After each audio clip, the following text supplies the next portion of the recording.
Karena seringkali kita cuma lihat, lalu habis itu kita tidak memahami dan pada akhirnya akan jadi jargon doang. Tapi sebenarnya punya makna yang lebih dalam daripada itu loh. Untuk apa sih manusia diciptakan di dunia? Jadi nggak cuma sekedar kita belajar pelajaran kayak sekolah biasa berarti ya Pak ya. Kalau kayaknya buat itu juga saya punya cerita gitu. Oh, ya. boleh. Iya. Karena generasi sekarang kan dihadapkan dengan isu mental health ya. Kadang fokus sama nilai-nilai yang konten kayak matematika begitu, kayak kalau nilai matematikanya jelek tuh kayak dimarahin gitu, kayak parah banget ini anaknya gitu dan segala macam. Nah, Tapi kenyataannya hal ini sudah tidak relevan lagi buat perkembangan anak-anak.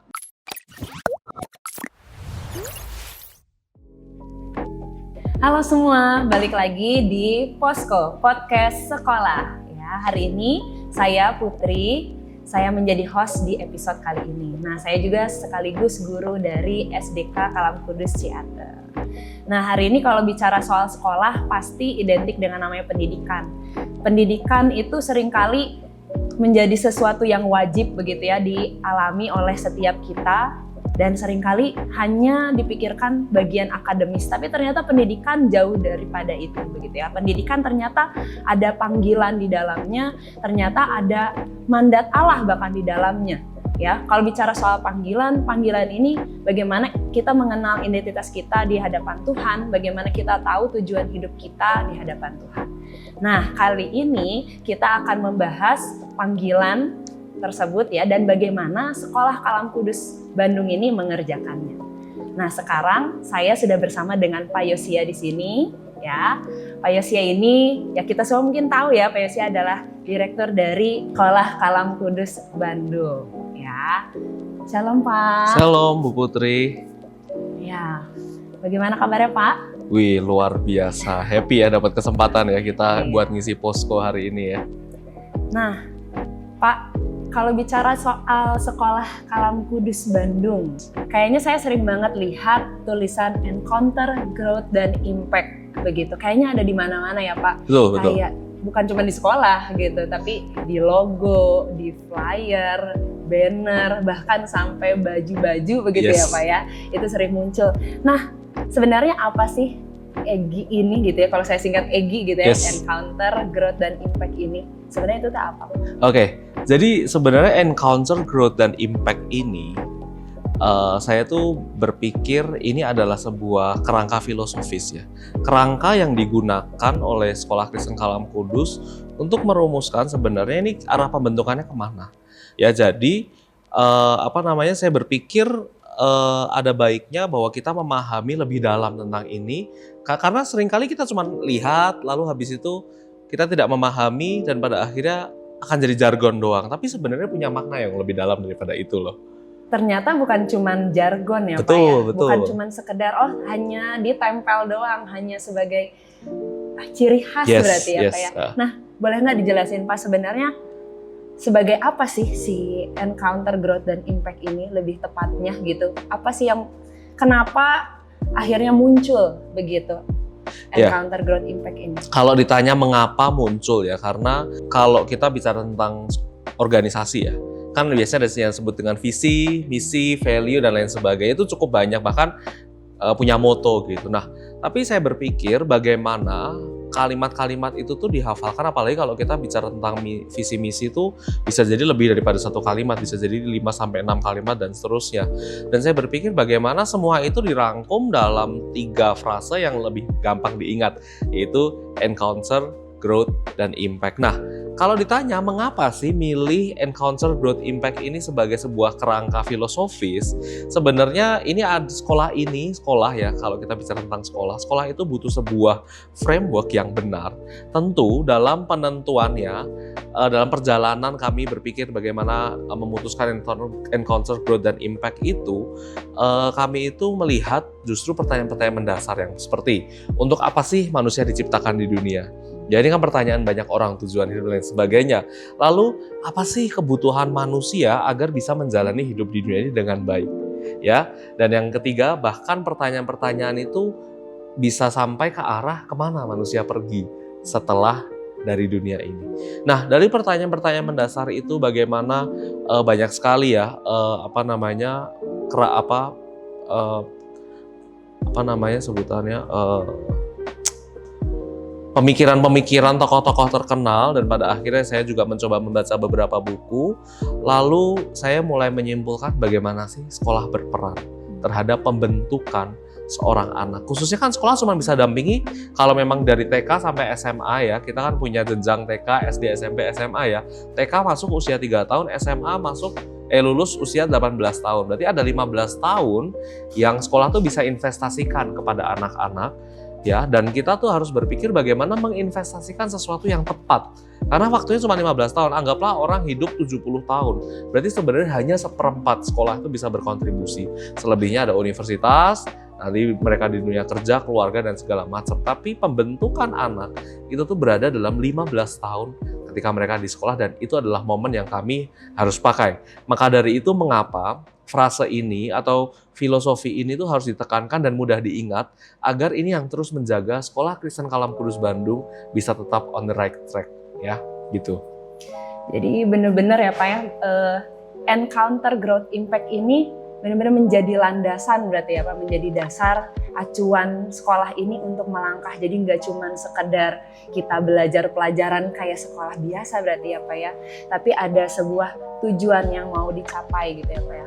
Nah boleh nggak Pak jelasin maknanya apa sih satu-satu mungkin ya Pak? Boleh. Encounter itu maksudnya apa sih, pertemuannya seperti apa, growth Yes. itu pertumbuhan yang bagaimana, dan impact-nya seperti apa sih yang mau dicapai begitu Oke. sama Kalam. Kita dari encounter dulu ya. Encounter itu kalau dulu saya main game itu tuh encountering battle gitu ya. Ayo kita berperang gitu ya kalau game ya. Tapi justru encounter ini adalah kata yang sangat baik yang memiliki makna, yaitu perjumpaan. Perjumpaan dengan siapa gitu ya. Kita nggak bicara tentang yang game tadi, tapi ini sebenarnya sebuah perjumpaan dengan Allah itu sendiri.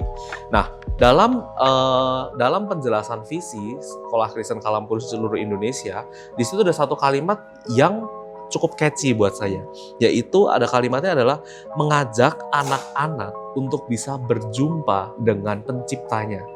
Nah, kata ini, kalimat penjelasan visi dari SKKK ini yang pada akhirnya saya ambil satu, berjumpa dengan penciptanya. Berarti SKKK Bandung ya sangat fokus atau memiliki sebuah fokus untuk bisa mengajak anak-anak itu bisa berjumpa dengan Allah sendiri, penciptanya. Jadi di situ ada sebuah perjumpaan. Nah, perjumpaan seperti apa? Nah, sebenarnya perjumpaan itu tidak cuma sekali ya. Kita percaya bahwa berjumpa dengan Allah itu tuh harus setiap hari.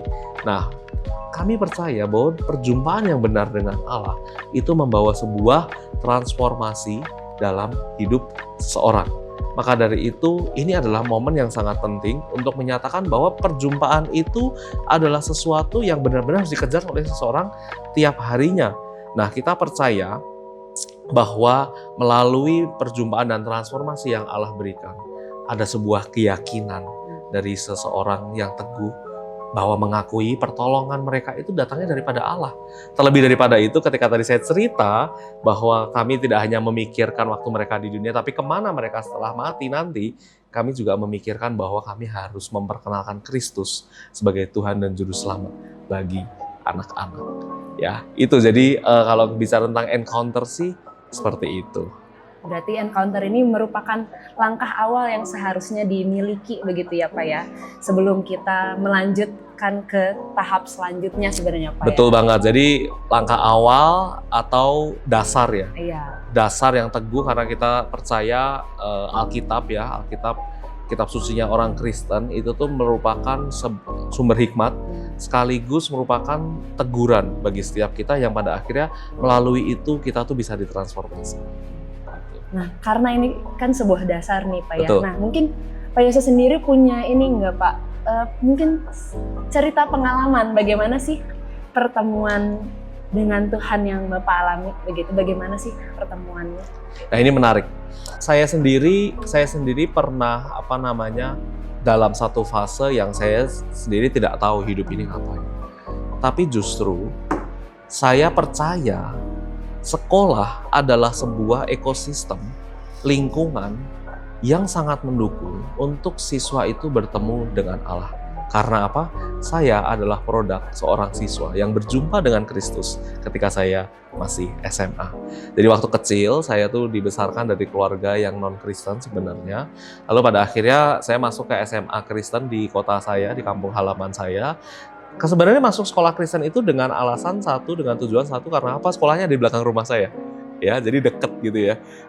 Saya nggak mau bangun pagi dan segala macam. Sedangkan semua teman-teman saya di SMP hari itu tuh memilih sekolah yang jauh, sekolah Katolik yang cukup jauh dari rumah. Ya sebenarnya kalau dibilang, mereka bilang ya sudahlah berangkat sekolah bareng-bareng aja ke sana naik motor dan lain sebagainya. Sebenarnya itu sesuatu hal yang lumrah kalau saya bisa sekolah di sekolah yang jauh itu.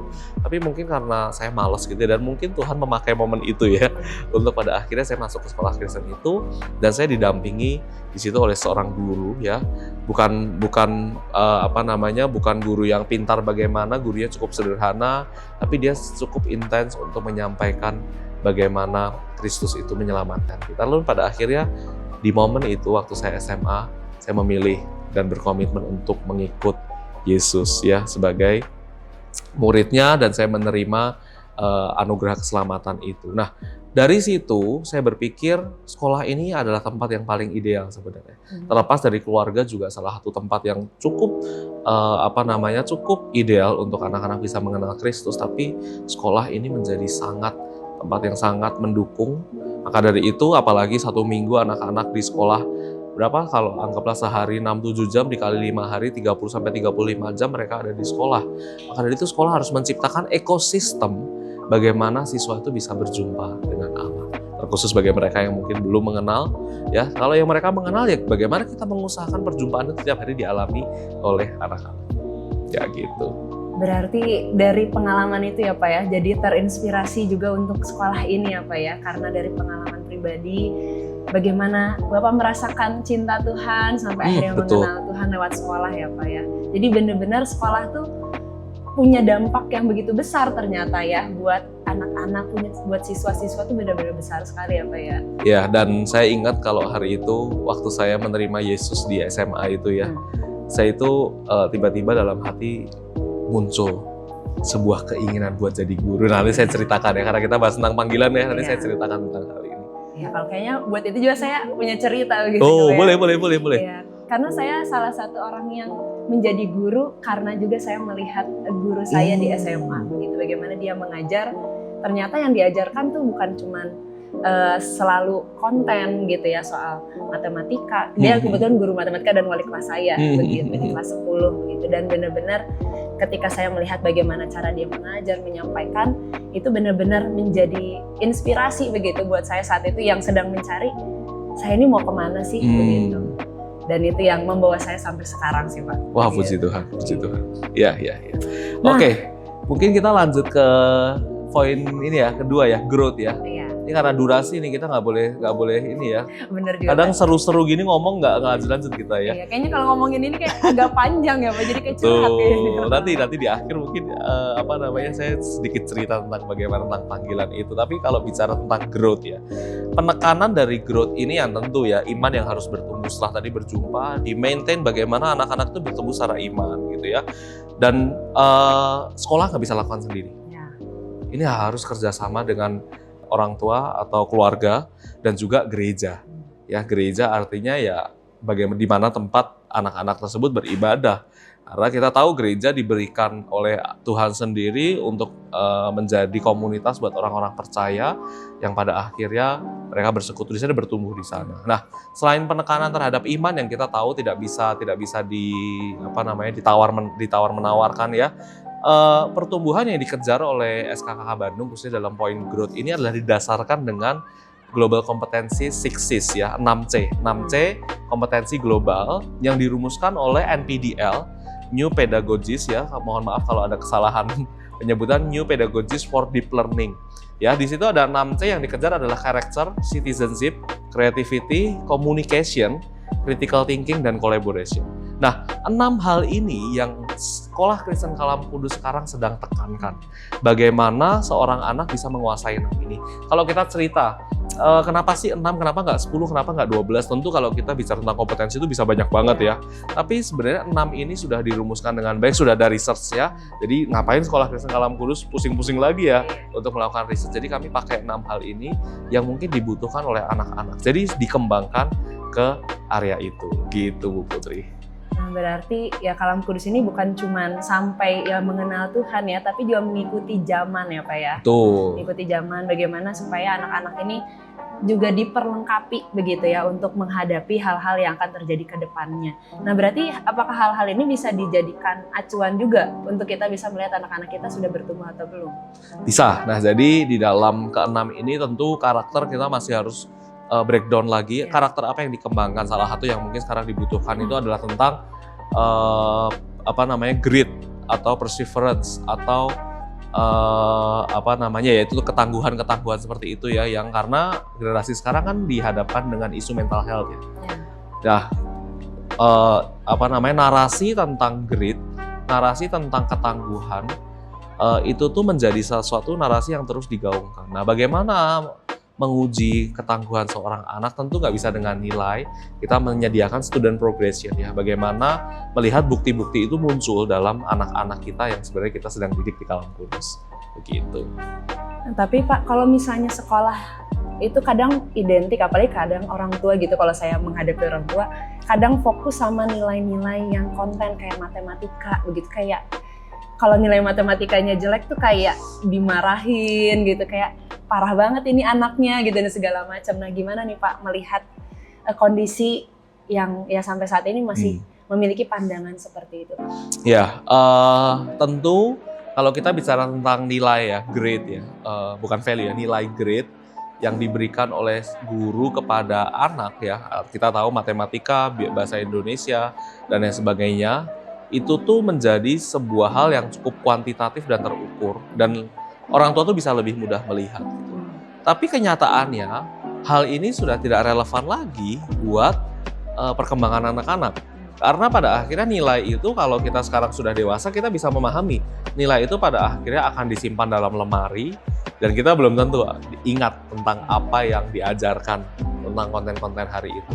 Nah, ini cukup ironis, maka dari itu mungkin nanti akan ada sesi yang bahas tentang ini ya, tentang sesi khusus ya, bahas tentang pendidikan ya.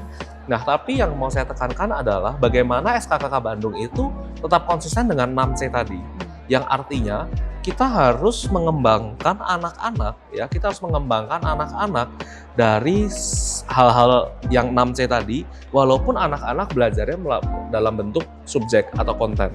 Contoh, saya ngajar fisika ya. Ketika saya mengajar fisika, saya itu berusaha bagaimana konten-konten yang dalam fisika itu tidak hanya dihafalkan oleh anak-anak ya, tapi juga mereka bisa belajar lebih lanjut tentang hal itu. Nah, kita diuntungkan dengan kondisi kurikulum Indonesia yang sekarang kurikulum merdeka. Konten itu jauh lebih sederhana tapi menuntut kedalaman. Ketika saya ngajar fisika, saya tidak ngajar banyak materi, tapi justru bagaimana salah satu unit dalam fisika itu mengajarkan tentang climate change ya, perubahan dari iklim. Maka dari itu ya, hari itu waktu saya ngajar fisika, saya menuntut anak-anak saya bikin project bagaimana untuk merestorasi iklim ini melalui aksi-aksi kecil yang mereka lakukan. Di dalam proyek tersebut tentu akan ada kolaborasi ya. Saya meminta mereka untuk campaign, di situ ada komunikasi, menyuarakan bagaimana mereka mengajak orang-orang untuk bisa berbagian dalam gerakan merestorasi iklim. Lalu di situ juga ada creativity, saya minta mereka bagaimana membuat infografis untuk bisa selain tadi campaign kan dalam bentuk verbal, ini dalam bentuk infografis ya. Lalu saya juga minta critical thinking mereka, bagaimana mereka menyusun sebuah strategi untuk perbaikan. Nah, dari situ harapannya yang tadi kita fokusnya dari subjek dan content mastery, tapi tetap sisi 6C-nya ini dikerjakan di sekolah ini. Nah, tentu banyak sekali strategi untuk bisa mengembangkan 6C ini, tapi salah satu yang terbaik adalah project. Jadi kalau tadi ditanya orang tua yang masih fokus terhadap nilai, ya masih banyak ya. Tapi bagaimana kita hari ini melihat dunia itu berubah. Ya, kita harus melihat seperti yang tadi saya gumulkan di awal, apa yang dibutuhkan oleh anak-anak untuk menjalani kehidupan. Bukan tentang matematika 9, fisika 9, bahasa Indonesia 9, tapi tentang 6C tadi ya. Kita kalau bicara tentang growth, itu akan sangat berfokus kepada 6C ini, bagaimana bertumbuh dalam itu, dan kita percaya 6C itu adalah sesuatu yang nilai spiritualitasnya cukup kuat. Ya, jadi kalau bukan memisahkan antara iman dan 6C, tapi justru iman itu menjadi landasan atas 6C.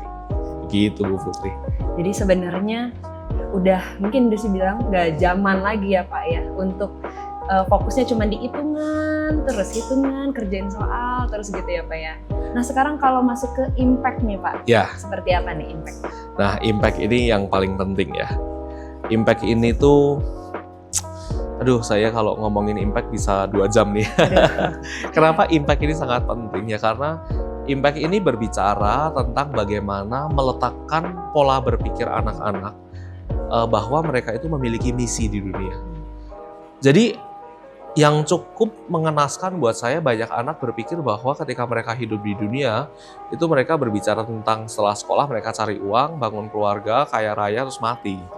Tapi saya rasa yang harus ditekankan oleh sekolah ini adalah bagaimana anak-anak itu memahami mereka punya misi loh di dunia.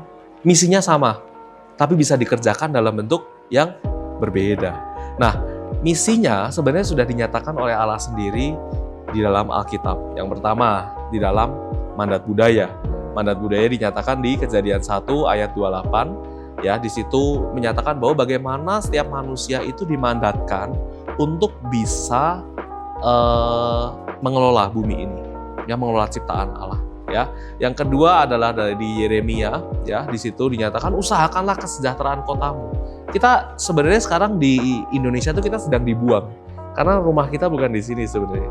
Ya, rumah kita nanti bersama dengan Bapa di surga. Tapi justru ini adalah sesuatu hal yang harus kita pikirkan ketika kita dibuang di Indonesia. Tuhan punya maksud gitu.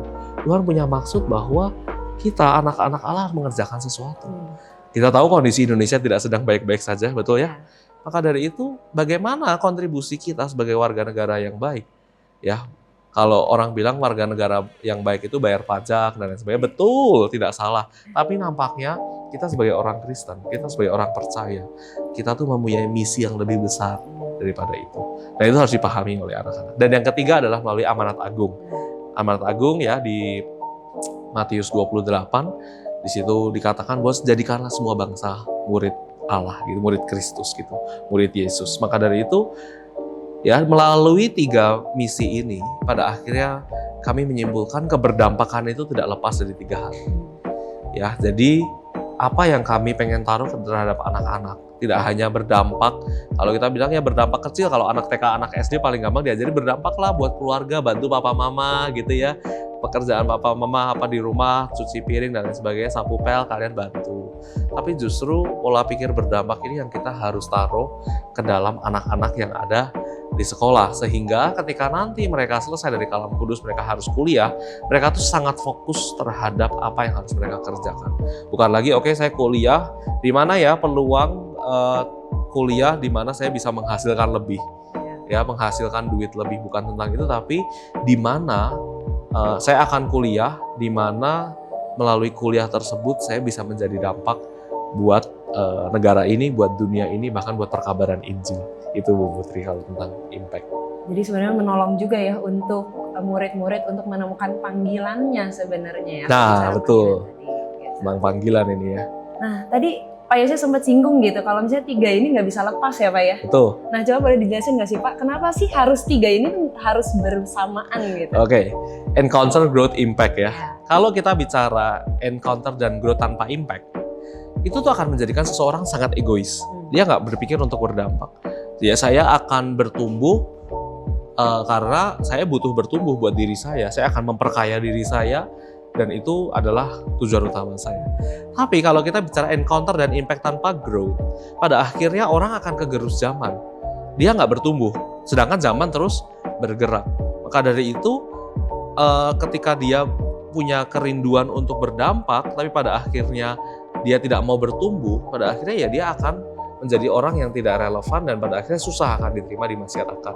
Tapi kalau kita bicara impact dan growth tanpa encounter, nampaknya orang tersebut akan terjebak kepada dampak yang mungkin dia bisa hasilkan, tapi tidak dilandaskan dengan transformasi inti yang tadi saya sebutkan di awal, menjadi sebuah landasan bahwa keteguhan dan keyakinan kepada Kristus atau kepada Allah sendiri itu adalah menjadi landasan atas pertumbuhan maupun dampak yang kita hasilkan. Nah itu kenapa 3 ini tidak bisa terlepas, 3 ini harus penting karena ya alasan-alasan tadi, kita nggak bisa tanpa encounter, tanpa perjumpaan dengan Allah, kita nggak bisa tanpa pertumbuhan, dan kita tidak bisa menjalani kehidupan ini tanpa pola pikir untuk kita bisa berdampak. Begitu. Jadi sangat berkesinambungan ya Pak ya, benar-benar penting sekali ini. Penting banget dan saling ya keterkaitan tadi ya Pak ya. Nah dengan melihat isu-isu yang ada sekarang ya Pak, apalagi kayak kita lagi rame banget bencana alam gitu, kayak yang baru terjadi akhir-akhir ini begitu ya, di Sumatera begitu, ada banjir, longsor, bahkan di Bandung juga begitu ya. Hujan terus, banjir juga bahkan Bandung. Nah bagaimana sih Pak melihat kerangka yang kita miliki ini dengan melihat isu-isu yang ada sekarang? Ya, nah sebenarnya yang sedang kita hadapi sekarang jauh lebih daripada itu tuh adalah yang namanya kebaikan umum ya. Kita bicara bahwa ada orang-orang yang berpikir bahwa ya kalau kita bicara agama dan kebaikan itu tuh tidak selalu harus beriringan, karena kebaikan itu tuh bisa dilakukan orang tanpa beragama. Nah ini yang paling penting. Kalau kita memahami tadi tentang impact, ada 3 landasan. Yang landasan paling terakhir adalah saya bilang tentang amanat agung. Jadi kita harus tahu bahwa dampak yang kita hasilkan tidak hanya sekedar berdampak pada hal-hal yang membantu material orang yang kita bantu, tapi justru bisa membantu spiritual mereka. Maka dari itu kalau kita bicara tentang bencana alam, ada 2 hal yang paling besar yang harus kita cermati. Adalah yang pertama, bagaimana kita memiliki motivasi membantu orang-orang ini karena supaya mereka mengenal Allah. Ya, dan yang kedua adalah bagaimana kita makin mengoreksi diri kita untuk bisa mengelola lingkungan kita dengan lebih baik atas dasar apa? Memang mandat Allah. Ya, mandat Buddha yang ditaruh dalam Kejadian 1, yaitu bagaimana setiap orang harus benar-benar bisa mengelola ini. Karena ini Tuhan minta untuk kita kelola. Jadi 2 hal ini ya, dalam isu bencana alam tentunya kita penting melihat mandat budaya ini. Yang kedua, bagaimana kita menolong orang. Kita nggak bisa dong orang Kristen hanya datang ke sana dan memperkenalkan Kristus tanpa kita memberikan bantuan. Mereka sangat membutuhkan bantuan, dan ketika kita memberikan bantuan, kita tahu motivasi kita adalah bagaimana Kristus yang dilihat oleh mereka. Wah, saya bisa melihat Allah dalam bantuan-bantuan yang diberikan oleh orang-orang tersebut. Nah itu yang paling penting sebenarnya. Ya, bukan berarti kita mereduksi makna bantuan ya, tapi justru kita bisa memberikan sesuatu yang lebih dalam daripada itu. Nah, isunya nggak cuma itu loh Bu. Ya, isunya banyak lagi. Kalau kita paham isu sosial politik, itu nggak habis-habis. Tapi kita harus memahami prinsip kedua tadi, bagaimana kita dibuang di Indonesia untuk sebuah maksud. Bisa kita menyejahterakan Indonesia. Tidak hanya itu Bu, LGBT dan gender dysphoria. Betul banget Pak. Kayaknya ini juga kan sebenarnya kalau kita lihat sebenarnya secara luas, ini udah mulai masuk sebenarnya ke anak-anak juga ya Pak ya? Yes, ini yang kita sangat takut sebenarnya. Karena apa? LGBT dan saya tidak bisa bilang semua orang yang punya kecenderungan penyuka sama jenis itu ada LGBT. LGBT adalah sebuah movement yang dibikin oleh orang-orang di luar sana yang mereka menyuarakan kesetaraan hak. Nah pada akhirnya mengapa orang-orang di luar sana mereka berpikir ini harus diperjuangkan? Karena nilai moralisme. Setiap orang harus equal, setiap orang harus punya kesempatan hidup yang sama, setiap orang harus berpikir bahwa mereka layak hidup, mereka layak dikasih dan lain sebagainya. Nah dalam hal ini justru kita harus bisa challenge value-value tersebut dalam kebenaran Alkitab.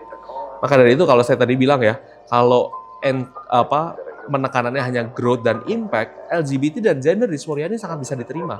Tapi karena kita ada penekanan encounter, bagaimana orang-orang memahami segala sesuatu dari sudut pandang Alkitab, ini yang paling penting.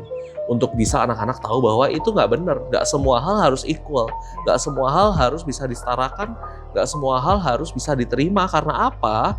Karena firman Tuhan mengatakan bahwa relasi sesama jenis itu dilarang. Dari awal Tuhan menciptakan hanya laki-laki dan perempuan, tidak ada setengah laki-laki, tidak ada setengah perempuan.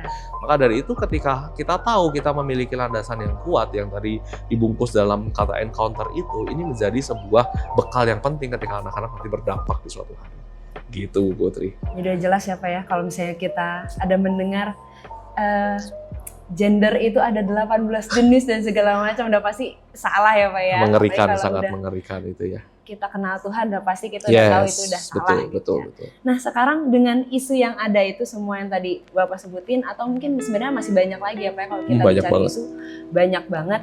Nah bagaimana nih Sekolah Kalam Kudus sendiri gitu menggiring siswa, membawa siswa untuk bisa mengalami hal itu, semua itu gitu Pak, mengalami kerangka yang sudah memang menjadi dasarnya Kalam Kudus. Bagaimana kita membawa siswa tadi bisa ada pertemuan, kita bisa membawa siswa itu dalam pertumbuhan dan tahu panggilannya apa sih, langkah-langkah atau hal-hal yang mungkin